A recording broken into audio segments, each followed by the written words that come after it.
In 1999, I had a keyhole surgery.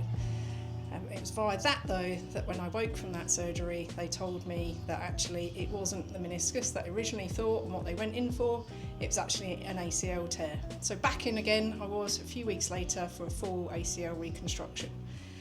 Why am I saying this? Because I want to give confidence and belief to others that if you go through a knee surgery, you can still do a number of things that you thought you couldn't do possible again. But post from on that, in 2024, some years later, I went back in for surgery on the same knee for a meniscus tear. Unfortunately, it couldn't be repaired, and I had it skimmed instead. So here I am, a year later, back doing exactly what I was before.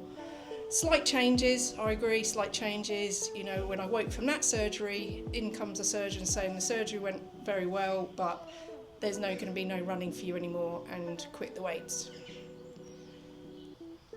That was pretty hard to take in, to be fair, and I sat on that bed and thought, my life's going to change, geez, you know, this is my job, this is a big part of my life, it helps with my mental health. You know, the gym is your best friend, and it was a big shock. However, fast forward, I didn't listen to him. I actually took belief in a lot of research I did on the knee surgery and what you can do as long as you do a number of things. And I want to show you what I can do now and what allows me to do those things now by following a few powerful techniques that I use myself weekly, and I also spread those advice onto my clients. That, as you know, I'm the over 40s coach, so I'm providing great valuable advice and guidance to all my clients to ensure that their knee health is great and it carries them through their journey of life.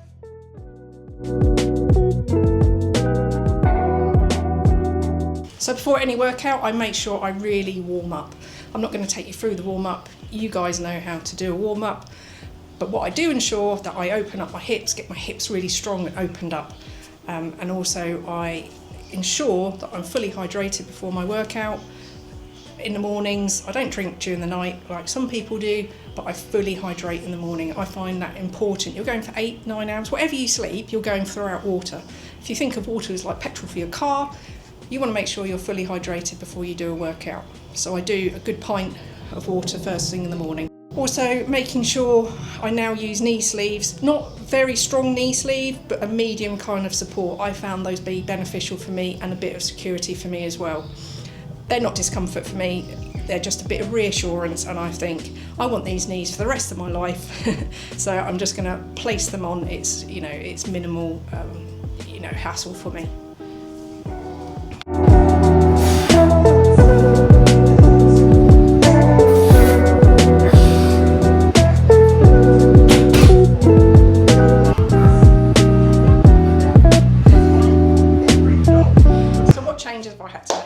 Well, first off, the weight is not as high.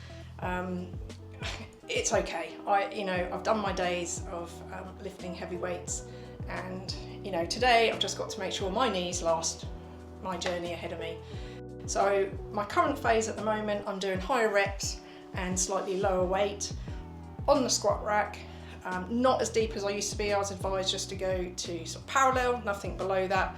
I was very much a great squatter that was able to get very low, astergrass as they call it.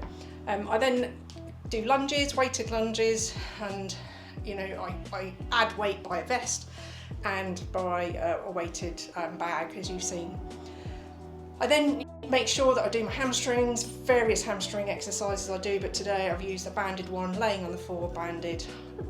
Tension stays on all the time, so I really like those ones.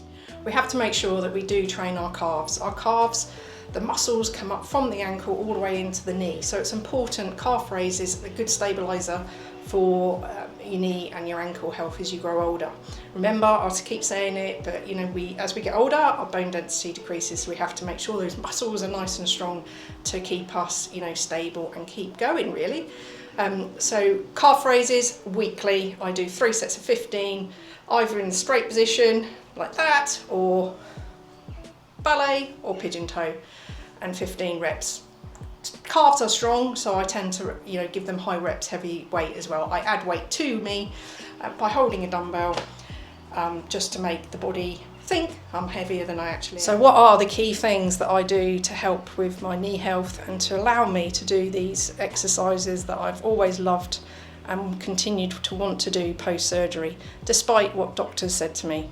Well, these are them. Are the Patrick steps. Patrick steps, again, a great knee health to remember. Lots of parts of the muscles in there working through the Patrick step are very good stabilisers, and that's important for me now that my meniscus on my left knee is slightly trimmed away. The other one is the terminal knee. Terminal knee extensions is the vastus medius oblique. It's the crucial part of the quad.